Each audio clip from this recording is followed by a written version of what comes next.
ದೊಡ್ಡಬಳ್ಳಾಪುರ ನಗರದ ನಾಗರಿಕ ಬಂಧುಗಳೇ, ಅಕ್ಕ ತಂಗಿಯರೇ, ಅಣ್ಣ ತಮ್ಮಂದರೆ, ವೇದಿಕೆ ಮೇಲಿರ್ತಕ್ಕಂಥ ಸಿಪಿಎಂ ಪಕ್ಷದ ಎಲ್ಲ ನಾಯಕರೇ, ಮಾಧ್ಯಮ ಮಿತ್ರರೇ, ಎಲ್ಲ ಮತದಾರ ಬಂಧುಗಳೇ,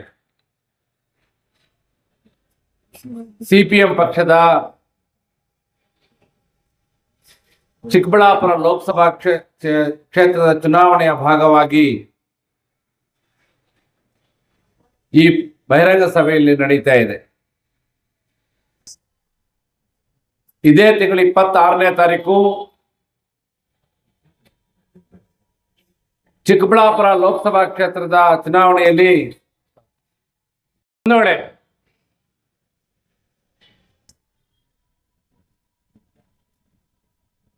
ಕಳೆದ 10-15 ದಿನಗಳಿಂದ ಚುನಾವಣೆಯ ಕಾವು ದಿನೇ ದಿನೇ ಏರ್ತಾ ಇದೆ. ಯಾವತ್ತೂ ಇಲ್ಲದ ರೀತಿಯಲ್ಲಿ ಈ ಚುನಾವಣೆಯಲ್ಲಿ ಹಣ ಮತ್ತು ಜಾತಿ ರಾಜಕಾರಣ ಎಕ್ಕಿಲ್ಲದೆ ನಡೀತಾ ಇದೆ.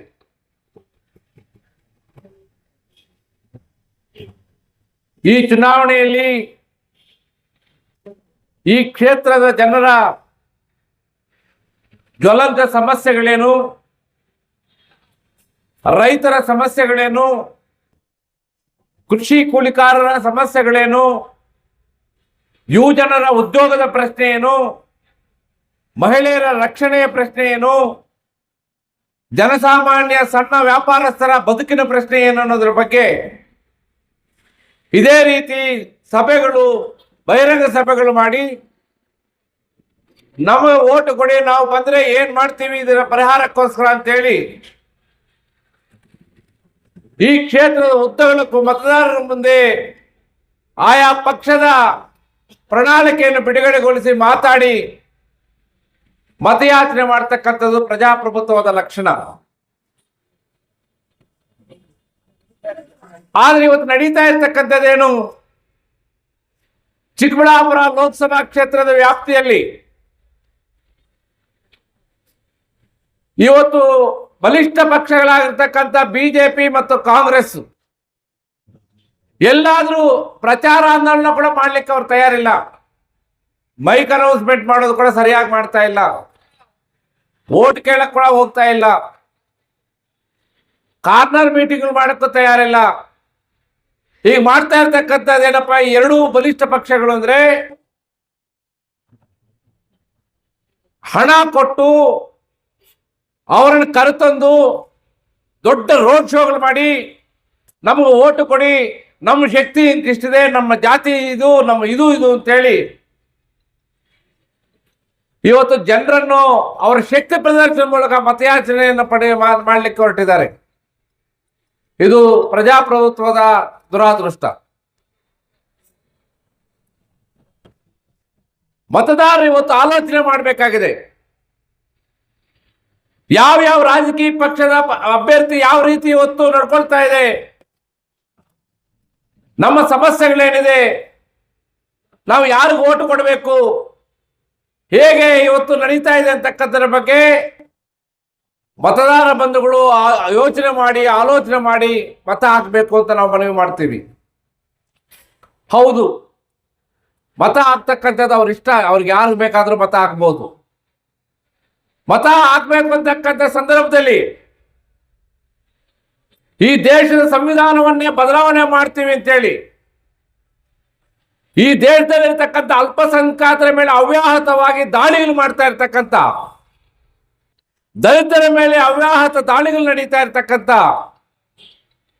ಈ ದೇಶವನ್ನು ನಿರಂತರವಾಗಿ ಕೋಮುತುಳ್ಳರಿ ಸೃಷ್ಟಿ ಮಾಡ್ತಾ ಇರ್ತಕ್ಕಂಥ, ಈ ದೇಶದ ದುಡಿಯುವ ವರ್ಗದ ಮೇಲೆ ದಾಳಿ ಮಾಡ್ತಾ ಇರ್ತಕ್ಕಂಥ, ಎಲ್ಲರನ್ನು ಭಿಕ್ಷುಕರನ್ನಾಗಿ ಮಾಡ್ತಾ ಇರ್ತಕ್ಕಂಥ, ಜನರ ಹಣವನ್ನು ದೊಡ್ಡ ದೊಡ್ಡ ಬಂಡವಾಳಗಾರರಿಗೆ ಕೊಡ್ತಾ ಇರ್ತಕ್ಕಂಥ ಬಿಜೆಪಿಗೆ ಓಟ ಕೊಡಬೇಕಾ ಅಥವಾ ಈ ಎಲ್ಲವನ್ನು ಮಾಡ್ತಾ ಇದ್ರು ಕೂಡ ಸಮರ್ಥವಾಗಿ ಅದನ್ನು ಎದುರಿಸಿ ಸಂಸತ್ತಿನಲ್ಲಿ ಪ್ರತಿಯೊಂದು ವಿಷಯಕ್ಕೆ ಅಡ್ಡ ನಿಂತು ಜನರ ಪರವಾಗಿ ಹೋರಾಟ ಮಾಡಬೇಕಾಗಿರತಕ್ಕಂಥ ಕಾಂಗ್ರೆಸ್ ಕೈಲಾಗದಂತೆ ಇವತ್ತು ಮುಗ್ಗರಿಸಿ ಕೂತಿರ್ತಕ್ಕಂಥದ್ದನ್ನು ನಾವು ನೋಡ್ತಾ ಇದ್ದೀವಿ. ಯಾವುದೇ ಒಂದು ಸ್ಪಷ್ಟತೆ ಇಲ್ಲಿದೆ, ಒಂದು ಸ್ಪಷ್ಟ ಸೈದ್ಧಾಂತಿಕ ರಾಜಕೀಯ ನಿಲುವಿದೆ.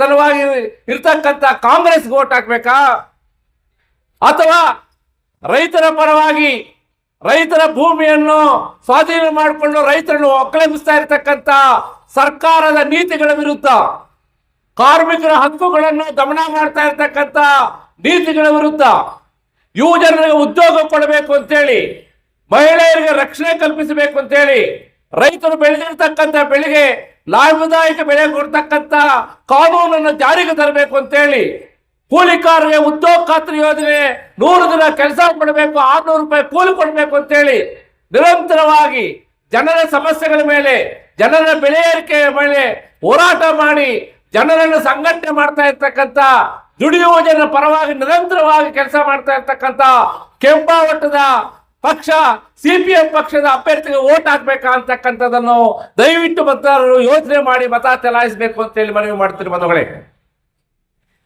ಹೌದು, 10 ವರ್ಷಗಳ ಹಿಂದೆ ಈ ದೇಶದ ಪ್ರಧಾನಮಂತ್ರಿ ನರೇಂದ್ರ ಮೋದಿ ಅವರು 2014 ಲೋಕಸಭಾ ಚುನಾವಣೆಯಲ್ಲಿ ದೇಶದ ಉದ್ದಗಲಕ್ಕೂ ಕೂಡ ಬಹಿರಂಗ ಸಭೆಗಳನ್ನು ಮಾಡಿ ಹೇಳಿದ್ದೇನು,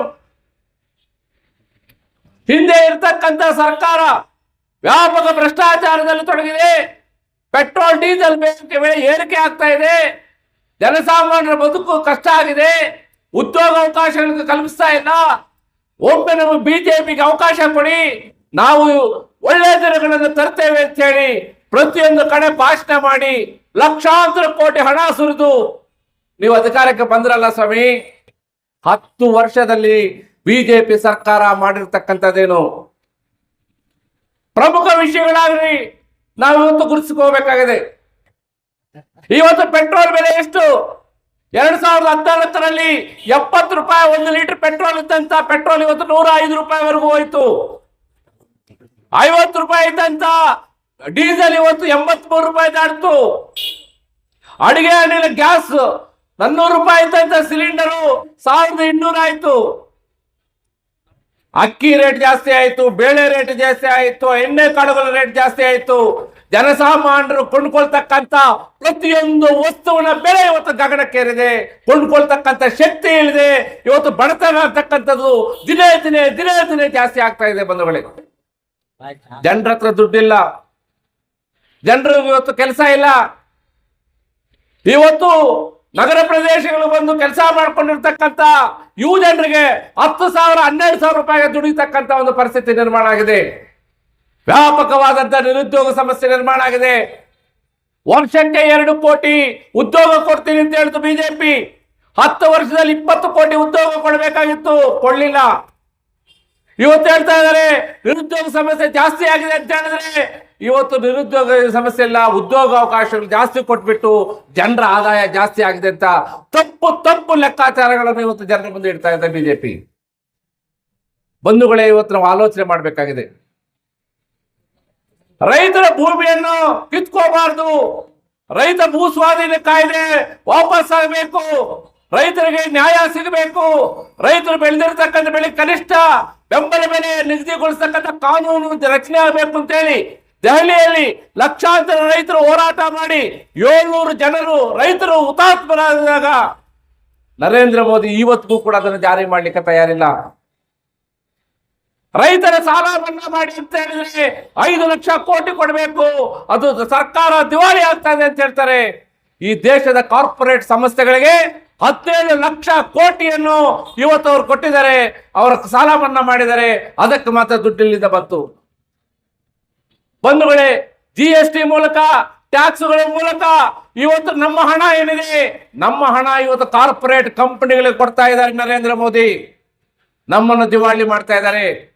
ರೈತರು ಕೊಡ್ತಾ ಇರತಕ್ಕಂಥ ರಸಗೊಬ್ಬರ ಸಬ್ಸಿಡಿ ಕಟ್ ಮಾಡಿದ್ರು, ರೈತರು ಕೊಡ್ತಾ ಇರತಕ್ಕಂಥ ಎಲ್ಲ ಸಬ್ಸಿಡಿಗಳನ್ನು ಕಟ್ ಮಾಡಿದ್ರು, ಎಲೆಕ್ಟ್ರಿಸಿಟಿ ಪ್ರೈವೇಟೈಸೇಷನ್ ಮುಂದಾಗಿದ್ದಾರೆ.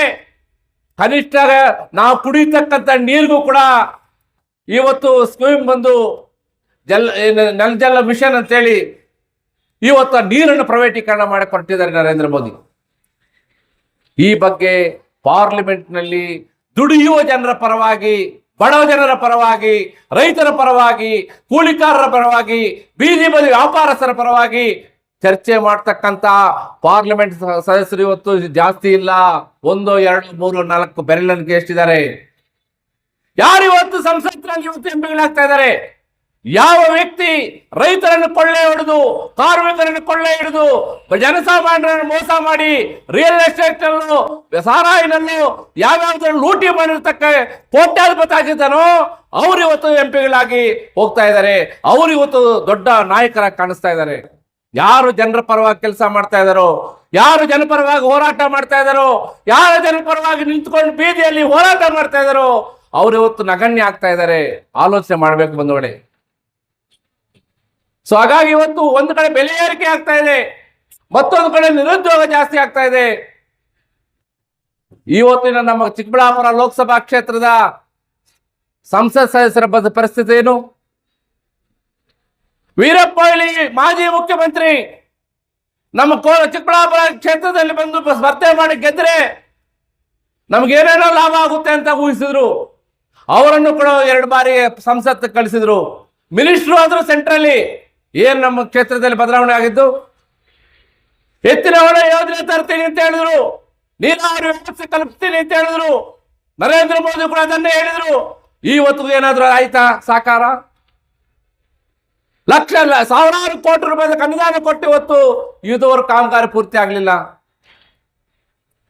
ಕಳೆದ 5 ವರ್ಷಗಳ ಹಿಂದೆ ವೀರಪ್ಪ ಮೊಯ್ಲಿ ಸರಿ ಇಲ್ಲ, ಈ ಬಾರಿ ಬಚ್ಚೇಗೌಡರನ್ನ ನಾವು ಗೆಲ್ಲಿಸಬೇಕು, ಬಿಜೆಪಿಗೂ ಓಟ್ ಕೊಡಿ ಅಂತೇಳಿ ಹಳ್ಳಿಗೂ ಬಂದ್ರು.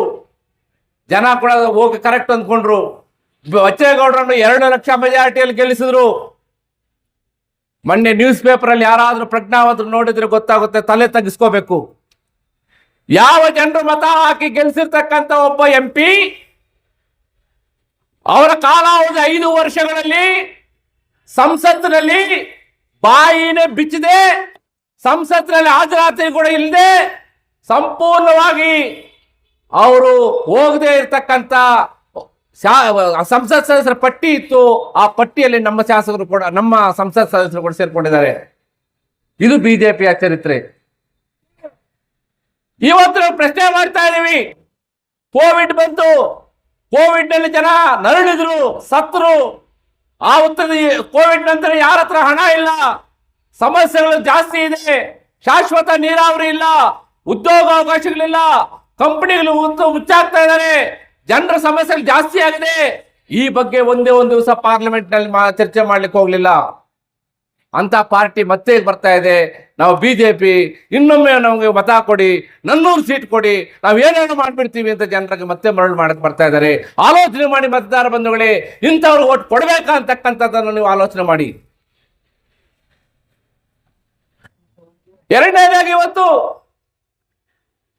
ಕಾಂಗ್ರೆಸ್ ಕೂಡ ದೊಡ್ಡ ರೀತಿಯಲ್ಲಿ ಇವತ್ತು ಬಂದು ರೋಡ್ ಶೋಗಳು ಮಾಡ್ತಾ ಇದ್ದಾರೆ. ನಾನು ಕೇಳ್ತೇನೆ, ಕಾಂಗ್ರೆಸ್ ಪಕ್ಷ 100 ವರ್ಷ ಇತಿಹಾಸ ಇರ್ತಕ್ಕಂಥ ಪಕ್ಷ, ಇವತ್ತು ಕೊಟ್ಟಿರ್ತಕ್ಕಂಥ ಅಭ್ಯರ್ಥಿ ಯಾರು? ಈ ಕ್ಷೇತ್ರದಲ್ಲಿ ರೈತರ ಪರವಾಗೋ, ಕೂಲಿಕಾರರ ಪರವಾಗೋ, ಜನರ ಪರವಾಗೋ ಕೆಲಸ ಮಾಡಿದಾರ? ಕಾಂಗ್ರೆಸ್ ಅಭ್ಯರ್ಥಿಗೆ ಉದ್ಯೋಗ ಖಾತ್ರಿ ಯೋಜನೆ ಅಂದ್ರೆ ಗೊತ್ತಾ? ಈ ಕೂಲಿಕಾರರ ಬದುಕು ಹೆಂಗಿದೆ ಅಂತ ಗೊತ್ತಾ? ಹಣ ಇದೆ ಅಂತೇಳಿ ಒಂದೇ ಕಾರಣಕ್ಕೋಸ್ಕರ ತಂದು ನಿಲ್ಲಿಸ್ಬಿಟ್ರಲ್ಲ. ಇನ್ನು ಬೇರೆ ಯಾರು ಸಿಗ್ಲಿಲ್ವಾ?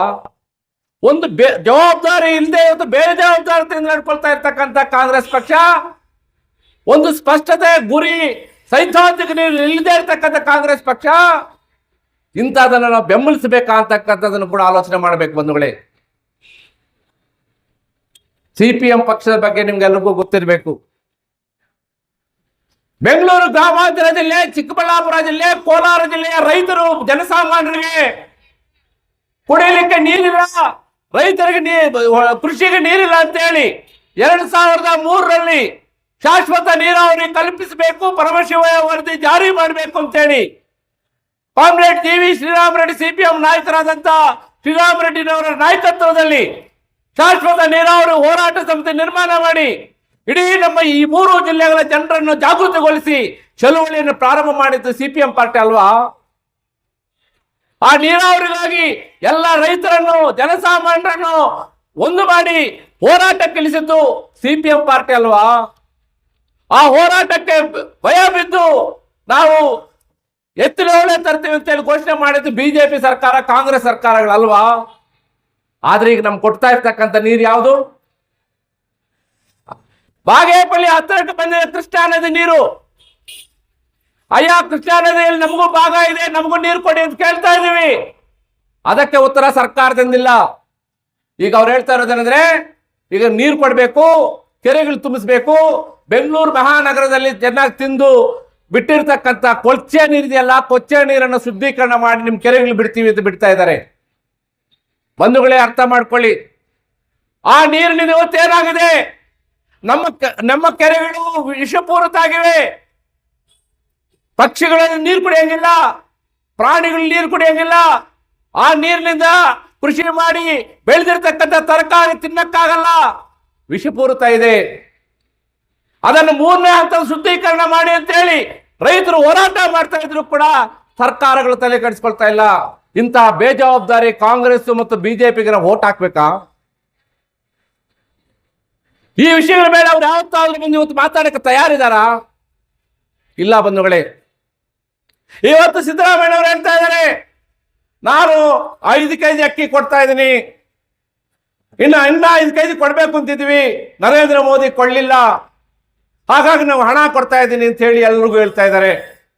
ಇದಕ್ಕೆ ಬಿಜೆಪಿ ಅವರು ಹೇಳ್ತಾ ಇದ್ರೆ, ಇಲ್ಲ ಆ 5 ಕೆಜಿ ಕೊಡ್ತಾ ಇರ್ತಕ್ಕಂಥದ್ದು ನಮ್ಮ ನರೇಂದ್ರ ಮೋದಿ ಸೆಂಟ್ರಲ್ ಗೌರ್ಮೆಂಟ್, ಇವ್ರು ಕೊಳ್ಳಿಲ್ಲ, ಆ ಸೆಂಟ್ರಲ್ ಗೌರ್ಮೆಂಟ್ ಅಕ್ಕಿಯನ್ನೇ ನಮ್ದು ಅಂತ ಹೇಳಿ ಹೇಳ್ತಾ ಇದ್ದಾರೆ.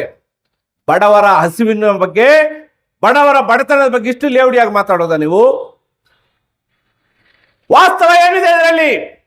2004ನೇ ಇಸ್ವಿಯಲ್ಲಿ ಸಿಪಿಎಂ ಪಕ್ಷದ ನೇತೃತ್ವ 2 ಪಕ್ಷಗಳಿಗೆ ಹೈಯೆಸ್ಟ್ ಸಂಸತ್ ಸದಸ್ಯರು ಆಯ್ಕೆ ಆಗಿದ್ರು. ಕಾಂಗ್ರೆಸ್ಗೆ ಬೆಂಬಲ ಇರಲಿಲ್ಲ. ಆ ಸಂದರ್ಭದಲ್ಲಿ ಸಿಪಿಎಂ ಬೆಂಬಲ ಕೊಟ್ಟರೆ ಮಾತ್ರ ಅಲ್ಲಿ ಮನಮೋಹನ್ ಸಿಂಗ್ ಪ್ರಧಾನಮಂತ್ರಿ ಆಗ್ತಾರೆ. ನಿಮ್ಗೆ 18 ಜನ ಮಂತ್ರಿಗಳು ಕೊಡ್ತೀವಿ, ಬೆಂಬಲ ಕೊಡಿ ಅಂತ ಹೇಳಿದ್ರು. ಸಿಪಿಎಂ ಪಕ್ಷ ಹೇಳ್ತು, ನಾವು ಸರ್ಕಾರದ ಒಳಗಡೆ ಬರೋದಿಲ್ಲ, ನೀವು ನಮ್ಮ ಬೇಡಿಕೆಗಳನ್ನು ಈಡೇರಿಸಿ ನಿಮಗೆ ಆಚೆಯಿಂದ ಬೆಂಬಲ ಕೊಡ್ತೀವಿ ಅಂತ ಹೇಳಿದ್ವಿ. ಅನಿವಾರ್ಯವಾಗಿ ಅವರು ಒಪ್ಕೋಬೇಕಾಯಿತು. ಆವಾಗ ನಮ್ಮ ಸಿಪಿಎಂ ಪಕ್ಷದ ಎಡಪಕ್ಷಗಳ ಬೇಡಿಕೆಗಳ ಭಾಗವಾಗಿ ಮೊದಲನೇ ಬೇಡಿಕೆ ಕೊಟ್ಟಿದ್ದೇನಪ್ಪ ಅಂದ್ರೆ, ಗ್ರಾಮೀಣ ಪ್ರದೇಶದಲ್ಲಿರ್ತಕ್ಕಂಥ ಕೂಲಿಕಾರರು ಹಳ್ಳಿಗಳಲ್ಲಿ ಕೂಲಿ ಸಿಗದೆ ನಗರ ಪ್ರದೇಶಕ್ಕೆ ಗುಳೆ ಹೋಗ್ತಾ ಇದ್ದಾರೆ. ಅದು ತಪ್ಪಿಸಬೇಕಂದ್ರೆ ಹಳ್ಳಿಗಳಲ್ಲಿ ಕೂಲಿ ಕೆಲಸ ಕೊಡಬೇಕು. ಹಾಗಾಗಿ ಗ್ರಾಮೀಣ ಉದ್ಯೋಗ ಖಾತ್ರಿ ಯೋಜನೆ ಕಾನೂನನ್ನು ಜಾರಿಗೊಳಿಸಬೇಕು ಅಂತೇಳಿ ಸಿಪಿಎಂ ಪಕ್ಷ ಬೇಡಿಕೆ ಇತ್ತು. ಅನಿವಾರ್ಯವಾಗಿ ಸಿಪಿಎಂನ ಬೇಡಿಕೆಯ ಭಾಗವಾಗಿ ಅದನ್ನು ಕಾನೂನಾಗಿ ಮಾರ್ಪಾಟು ಮಾಡಿದ್ದು ಮನಮೋಹನ್ ಸಿಂಗು. 2ನೇದಾಗಿ ಬಡ ಜನರಿಗೆ ಇವತ್ತು ಹಸಿವಿನಿಂದ ಸಾಯ್ತಾ ಇದ್ದಾರೆ. ಅವರಿಗೆ ಆಹಾರದ ಭದ್ರತೆ ಕಾನೂನು ಬೇಕು, ಆಹಾರ ಭದ್ರತಾ ಕಾನೂನು ತರಬೇಕು. ಆ ಮುಖಾಂತರ ರೇಷನ್ ಅಂಗಡಿ ಮೂಲಕ ಅವರಿಗೆ ರೇಷನ್ ಕೊಡಬೇಕು ಅಂತ ಒಂದು ಕಾನೂನು ತರಬೇಕು ಅಂತ ಡಿಮ್ಯಾಂಡ್ ಇಟ್ಟಿದ್ವಿ. ಆವಾಗ ಫುಡ್ ಆಕ್ಟ್, ಆಹಾರದ ಕಾನೂನನ್ನು ಜಾರಿಗೊಳಿಸಿದ್ದು UPA 1 ಸರ್ಕಾರ ಸಿಪಿಎಂ ಪ್ರೆಷರ್ನಿಂದ. ಇವತ್ತು ಅವ್ರು 5 ಕೆಜಿ ಅಕ್ಕಿ ಕೊಡ್ತಾ ಇದ್ದಾರೆ ಅಂದ್ರೆ, ಇವ್ರು 5 ಕೆಜಿ ಅಕ್ಕಿ ಸಿಗಲಿಲ್ಲ, ಹಣ ಕೊಡ್ತಾ ಇದ್ದೀನಿ ಅಂದ್ರೆ ಪುಗಸಟ್ಟೆ ಅಲ್ಲ, ಕಾನೂನು ಇದೆ. ಆ ಕಾನೂನು ಮಾಡಿಸಿದ್ದೆ ಸಿಪಿಎಂ ಪಕ್ಷ. ಅದನ್ನು ಜ್ಞಾಪಕ ಇಟ್ಕೋಬೇಕು ಅಂತ ನಾನು ಬಯಸ್ತಾ ಇದ್ದೀನಿ. ಅಷ್ಟೇ ಅಲ್ಲ, UPA 1 ಸರ್ಕಾರಕ್ಕೆ ಬೆಂಬಲ ಕೊಟ್ಟು ಜನಪರವಾದಂತ, ಬಡವರ ಪರವಾದಂತ, ರೈತರ ಪರವಾದಂತ ಕೆಲಸಗಳನ್ನು ಮಾಡಿಸಿದ್ವಿ. ಇವತ್ತೇನು ಮಾಡ್ತಾ ಇದ್ದಾರೆ ನರೇಂದ್ರ ಮೋದಿ? ರೈತರು ವ್ಯವಸಾಯ ಮಾಡಿದ್ರೆ ಆಗೋದಿಲ್ಲ, ನೀವು ವ್ಯವಸಾಯ ಬಿಟ್ಬಿಡಿ, ನಿಮ್ಮ ಭೂಮಿಯನ್ನು ಕಬ್ಜಾ ಮಾಡಿ ಕಂಪನಿಗಳು ಕೊಡ್ತೀನಿ, ಕಂಪನಿ ಕೃಷಿ ಪದ್ಧತಿ ಜಾರಿ ಮಾಡಬೇಕು ಅಂತ ಹೊರಟಿದ್ದಾರೆ ನರೇಂದ್ರ ಮೋದಿ. ಅಯ್ಯ, ಶತಮಾನಗಳಿಂದ ಕೃಷಿ ಅಂತಕ್ಕಂಥದ್ದು ಬಂದಿರತಕ್ಕಂಥದ್ದು, ಅದರಲ್ಲಿ ದುಡಿಮೆ ಮಾಡಿ ಈ ದೇಶವನ್ನು ಸಾಕ್ತಾ ಇರ್ತಕ್ಕಂಥ ರೈತರನ್ನು ಇವತ್ತು ನಾಶ ಮಾಡಿ, ರೈತವಾರಿ ಪದ್ಧತಿಯನ್ನು ನಾಶ ಮಾಡಿ ಇವತ್ತು ಕಂಪನಿಗಳಿಗೆ ಕೊಡಬೇಕು, ಅವರ ಹತ್ರ ಜೀತದಾರುಗಳಾಗಿ ನಾವು ಬದುಕಬೇಕು ಅಂತ ಹೊರಟಿದೆಯಲ್ಲ ನರೇಂದ್ರ ಮೋದಿ. ನಿಮ್ಮ ಬಿಜೆಪಿ ಪಕ್ಷಕ್ಕೆ ವೋಟ್ ಕೊಡ್ಬೇಕು ಈ ದೇಶದ ರೈತರು. ಅಷ್ಟೇ ಅಲ್ಲ, ಇವತ್ತು ಇಂಥ ಹಲವಾರು ಇವತ್ತು ಉದ್ಯೋಗ ಖಾತ್ರಿ ಏನಿದೆ, ಉದ್ಯೋಗ ಖಾತ್ರಿಯನ್ನು ನಾಶ ಮಾಡಿಕೊಟ್ಟಿದ್ದಾರೆ. ಕೂಲಿ ಕೆಲ ಕೊಡ್ತಾ ಇಲ್ಲ, ಅದನ್ನು ಸರಿಯಾದಂತ ರೀತಿಯಲ್ಲಿ ಚಾಲೂ ಮಾಡಿಕೊಟ್ಟಿಲ್ಲ. ಬಜೆಟ್ನಲ್ಲಿ ಹಣವನ್ನು ಕೂಡ ಕಡಿತ ಮಾಡಿದ್ದಾರೆ. ಇದು ಇವತ್ತು ದೊಡ್ಡ ರೀತಿಯ ಸಮಸ್ಯೆಗಳಾಗಿ ಉಲ್ಬಣವಾಗಿದೆ ನಮ್ಮ ಬಂಧುಗಳೇ. ಈ ಬಗ್ಗೆ ಏನಾದರೂ ಈಗ ಕಾಂಗ್ರೆಸ್ ಅಲ್ಲಿ ಇರ್ತಕ್ಕಂಥ ಅಭ್ಯರ್ಥಿ ಮಾತಾಡಕ್ಕಿದಾರಾ? ಬಿಜೆಪಿಯಲ್ಲಿ ಇರ್ತಕ್ಕಂಥ ಅಭ್ಯರ್ಥಿ ಮಾತಾಡಕ್ಕೆ ತಯಾರಿದಾರಾ? ಅಥವಾ ಕಾಂಗ್ರೆಸ್ ಪಕ್ಷ ಅದರ ಬಗ್ಗೆ ಮಾತಾಡ್ಲಿಕ್ಕೆ ಎಲ್ಲಾದರೂ ಮೀಟಿಂಗ್ ಮಾಡ್ತಾ ಇದೆಯಾ? ನಮ್ಗೆ ಗ್ಯಾರಂಟಿ ಕೊಡ್ತಾ ಇದೆಯಾ? ಬಡವರ ಪರವಾದ ಸಮಸ್ಯೆಗಳೇನು ಅಂತ ಕೇಳಿಸ್ಕೊಳ್ತಾ ಇದೆಯಾ? ಇಲ್ಲ. ಇಂತಹ ಪರಿಸ್ಥಿತಿಯಲ್ಲಿ ಈ ಚುನಾವಣೆ ನಡೀತಾ ಇದೆ. ಈ ಚುನಾವಣೆಯಲ್ಲಿ ಪ್ರಜ್ಞಾವಂತ ಮತದಾರ ಬಂಧುಗಳು ಆಲೋಚನೆ ಮಾಡಿ ಮತ ಚಲಾಯಿಸಬೇಕಾಗಿದೆ. ಹಾಗಾಗಿ ಇವತ್ತು ಸಿಪಿಎಂ ಪಕ್ಷ ಮನವಿ ಮಾಡ್ತಾ ಇದೆ. ಸಿಪಿಎಂ ಪಕ್ಷ ಇವತ್ತು ಎಲ್ಲೇ ಅನ್ಯಾಯ ನಡೆದ್ರು, ದೌರ್ಜನ್ಯ ನಡೆದ್ರು, ಶೋಷಣೆ ನಡೆದ್ರು, ಒಬ್ಬರ ಮೇಲೆ ದೌರ್ಜನ್ಯ ಆದ್ರೂ ಕೂಡ ರಾಜಿ ಇಲ್ಲದ ಹೋರಾಟವನ್ನು ನಡೆಸ್ತಕ್ಕಂಥ ಪಕ್ಷ ಸಿಪಿಎಂ ಪಕ್ಷ. ಅಧಿಕಾರಕ್ಕಾಗಿ ಇವತ್ತು ಯಾವ ರೀತಿಯಲ್ಲಿ ಮುಂದೆ ಹೋಗ್ತಕ್ಕಂಥ ಪಕ್ಷ ಅಲ್ಲ. ಒಂದು ಸೈದ್ಧಾಂತಿಕ ನೆಲೆಗಟ್ಟಿನಲ್ಲಿ ದುಡಿಯುವ ವರ್ಗದ ವಿಮೋಚನೆಗಾಗಿ ಇರ್ತಕ್ಕಂಥ ಪಕ್ಷ. ಈ ಪಕ್ಷ ಇವತ್ತು ಇಲ್ಲಿ ಸ್ಪರ್ಧೆ ಮಾಡಿದೆ. ತಾವು ದಯವಿಟ್ಟು ಯೋಚನೆ ಮಾಡಬೇಕು. ಮಧ್ಯಮ ವರ್ಗದ ಜನರ ಬದುಕು ಕಷ್ಟ ಆಗಿದೆ, ಬಡ ಜನರ ಬದುಕು ಜಾಸ್ತಿ ಕಷ್ಟ ಆಗಿದೆ. ಮಹಿಳೆಯರಿಗೆ ರಕ್ಷಣೆ ಇಲ್ಲ, ಕೂಲಿಕಾರರಿಗೆ ಇವತ್ತು ಸರಿಯಾದ ಕೂಲಿ ಇಲ್ಲ, ರೈತರು ಇವತ್ತು ದಿವಾಳಿಯಾಗಿ ಆತ್ಮಹತ್ಯೆಗಳು ಜಾಸ್ತಿ ಆಗ್ತಾ ಇದೆ, ಕಾರ್ಮಿಕರ ಬದುಕು ಅಸಹನೀಯವಾಗಿದೆ, ಜನಸಾಮಾನ್ಯರ ಬದುಕು ಬರ್ಬರ ಆಗ್ತಾ ಇದೆ. ಈ ಬಗ್ಗೆ ಕಾರಣ ಏನಪ್ಪಾ ಅಂದ್ರೆ ನರೇಂದ್ರ ಮೋದಿ ಅನುಸರಿಸ್ತಾ ಇರತಕ್ಕಂಥ ನೀತಿಗಳು ಇದಕ್ಕೆ ಮೂಲ ಕಾರಣ. ಆರ್ಥಿಕ ನೀತಿಗಳ ವಿಚಾರದಲ್ಲಿ ಕಾಂಗ್ರೆಸ್ ಬಿಜೆಪಿ ಎರಡು ಒಂದೇ. ಎರಡೂ ಮಾಡಿರ್ತಕ್ಕಂಥ ಆರ್ಥಿಕ ನೀತಿಗಳಿಂದಾಗಿ ಇವತ್ತು ರೈತ ಆತ್ಮಹತ್ಯೆ ಮಾಡ್ಕೊಳ್ತಾ ಇದ್ದಾನೆ, ಕೂಲಿಕಾರ ಹಸುವಿನಿಂದ ಸಾಯ್ತಾ ಇದ್ದಾನೆ, ಯುವಜನ ಉದ್ಯೋಗ ಇಲ್ತೆ ನರಳುತ್ತಾ ಇದ್ದಾರೆ, ಮಹಿಳೆಯರ ಸಂಕಷ್ಟಗಳು ಇವತ್ತು ಗಗನಕ್ಕೇರಿದೆ. ಏನಾಗಿದೆ ಇವತ್ತು ಗ್ರಾಮೀಣ ಪ್ರದೇಶ ಮಹಿಳೆಯರ ಪರಿಸ್ಥಿತಿ? ಹಿಂದೆ ಒಂದು ಊರಲ್ಲಿ ಒಬ್ಬ ಗೌಡ ಇರ್ತಿದ್ದ, ಅಥವಾ ಯಾರೋ ಒಬ್ಬ ಹಣ ಇರ್ತಕ್ಕಂಥ ಒಬ್ಬ ಲೇವಾದೇವಿಗಾರ ಇರ್ತಾ ಇದ್ದ. ಅವ್ರ ಹತ್ರ ಲೇವಾದೇವಿಗೆ ಹಣ ಬಾಕಿ ಸಾಲ ಮಾಡಿ ಅವರು ಬೆಳೆ ಬೆಳೆದು ಮತ್ತೆ ಅವ್ರು ಹಾಕಿ ಜೀವನ ಮಾಡ್ತಾ ಇದ್ರು. ಇವತ್ತೇನಾಗಿದೆ, ನೂರಾರು ಫೈನಾನ್ಸ್ ಕಾರ್ಪೊರೇಷನ್ ಬಂದಿದೆ. ಧರ್ಮಸ್ಥಳ ಸಂಘ ಒಂದು ಬೇರೆ ಬೇರೆ ಸಂಘಗಳು ಮಾಡಿಕೊಂಡು ಇವತ್ತು ಲೋನ್ ಮಾಡಿದ್ದಾರೆ. ಹೈಯೆಸ್ಟ್ ಬಡ್ಡಿ ಕಟ್ಟಬೇಕು, ಆದ್ರೆ ಇವ್ರು ಕೂಲಿ ಕೆಲಸ ಸಿಗ್ತಾ ಇಲ್ಲ. ಹಾಗಾಗಿ ಇವ್ರು ಜನ ಬಡವರು ಏನಾಗಿದ್ದಾರೆ ಅಂದ್ರೆ 24 ಗಂಟೆನೂ ದುಡಿದು ಬದುಕ್ತಕ್ಕಂಥ ಅತ್ಯಂತ ಅಪಾಯಕಾರಿ ವಿಧಾನಕ್ಕೆ ಇವತ್ತು ತಂದು ನಿಂತಿದ್ದಾರೆ. ಅವರ ಸಾಲ ಮನ್ನಾ ಮಾಡಯ್ಯ ಅಂತ ಹೇಳಿದ್ರೆ ನರೇಂದ್ರ ಮೋದಿ ಆಗಲ್ಲ ಅಂತಾರೆ. ಯೋಚನೆ ಮಾಡ್ಬೇಕಾಗಿದೆ. ಇವತ್ತು ನಾವು ಯಾರಿಗೋ ಒಬ್ರು ಓಟ್ ಹಾಕಿದ್ರೆ ಆಗುತ್ತೆ, ಇವ್ರೇನೋ ಭಾಷಣ ಮಾಡ್ತಾ ಇದಾರೆ ಇವ್ರಿಗೆ ಹಾಕಿದ್ರೆ ಆಗುತ್ತಾ? ಇವೆಲ್ಲ ನಾವು ಯೋಚನೆ ಮಾಡಬೇಕಾಗೋದು. ವಾಸ್ತವವಾಗಿ ಇವತ್ತು ಸಮಸ್ಯೆಗಳೇನಿದೆ, ಯಾರು ನಮ್ಗ ಕೆಲಸ ಮಾಡ್ತಾರೆ, ಯಾರು ನಮ್ಮ ಇದಕ್ಕೋಸ್ಕರ ನಿಲ್ತಾರೆ ಅಂತಕ್ಕಂಥ ಆಧಾರದ ಮೇಲೆ ಜನತೆ ಒಂದಾಗಬೇಕಾಗಿದೆ ಬಂಧುಗಳೇ. ಈ ದೇಶದ ಪ್ರಜಾಪ್ರಭುತ್ವ ಉಳಿದರೆ, ಈ ದೇಶದ ಸಂವಿಧಾನ ಉಳಿದರೆ ನಾವು ಉಳಿತೀವಿ. ಇವತ್ತು ಸಂವಿಧಾನವನ್ನು ನಾಶ ಮಾಡಿ ಹಿಂದೂ ರಾಷ್ಟ್ರವನ್ನು ತರ್ತೇವೆ ಅಂತ ಹೊರಡ್ತಾ ಇದ್ದಾರೆ. ಇದು ಅಪಾಯಕಾರಿ ಸಂಕೇತ. ಈ ದೇಶದ ಸ್ವಾತಂತ್ರ್ಯಕ್ಕೋಸ್ಕರ ಹಿಂದೂಗಳು, ಮುಸಲ್ಮಾನರು, ಕ್ರೈಸ್ತರು, ಪಾರ್ಸಿಗಳು, ಬುಡಕಟ್ಟು ಜನಾಂಗ, ದಲಿತರು, ಮಹಿಳೆಯರು ಎಲ್ಲರೂ ಸೇರಿ ಪ್ರಾಣ ತ್ಯಾಗಗಳು ಮಾಡಿ ದೇಶಕ್ಕೆ ಸ್ವಾತಂತ್ರ್ಯ ಬಂದಿದ್ದು ಈ ಸಂವಿಧಾನ ರಚನೆ ಆಗಿದ್ದು. ಅಂತ ಒಂದು ಪವಿತ್ರತೆ ಸಂವಿಧಾನವನ್ನೇ ನಾಶ ಮಾಡಬೇಕು ಅಂತ ಹೊರಟಿದೆ ಬಿಜೆಪಿ. ಅದನ್ನು ಇವತ್ತು ತುರ್ತಾಗಿ ನಾವು ರಕ್ಷಣೆ ಮಾಡಬೇಕಾಗಿದೆ. ಬಿಜೆಪಿಯನ್ನು ಸೋಲಿಸಬೇಕಾಗಿದೆ. ಎಡಬಡಿ ಕಾಂಗ್ರೆಸ್ ಅನ್ನು ನಿರಾಕರಿಸಿ ಎಡಪಕ್ಷಗಳನ್ನು ಬಲಿಷ್ಠಗೊಳಿಸಬೇಕು. ಸಿಪಿಎಂ ಸ್ಪರ್ಧೆ ಮಾಡಿದೆ, ಅದಕ್ಕೆ ನಿಮ್ಮ ಬೆಂಬಲ ಕೊಡಬೇಕು. ಸಿಪಿಎಂ ಅಭ್ಯರ್ಥಿಯಾಗಿ ನಾನು ಸ್ಪರ್ಧೆ ಮಾಡ್ತಾ ಇದ್ದೀನಿ. ನನ್ನ ಗುರುತು 2ನೇ ಸಂಖ್ಯೆ, ಸುತ್ತಿಗೆ ಕುಡುಗೋಲು ನಕ್ಷತ್ರ ಗುರುತು ನನ್ನ ಗುರುತು. ದಯವಿಟ್ಟು ನಿಮ್ಮ ಮತವನ್ನು ಸುತ್ತಿಗೆ ಕುಡುಗೋಲು ನಕ್ಷತ್ರಕ್ಕೆ ಹಾಕಿ ಜಯಶೀಲರನ್ನಾಗಿ ಮಾಡಬೇಕು ಅಂತ ತಮ್ಮಲ್ಲಿ ಮನವಿ ಮಾಡ್ತಾ ನನ್ನ ಮಾತನ್ನು ಮುಗಿಸ್ತಾ ಇದ್ದೇನೆ ಬಂಧುಗಳೇ.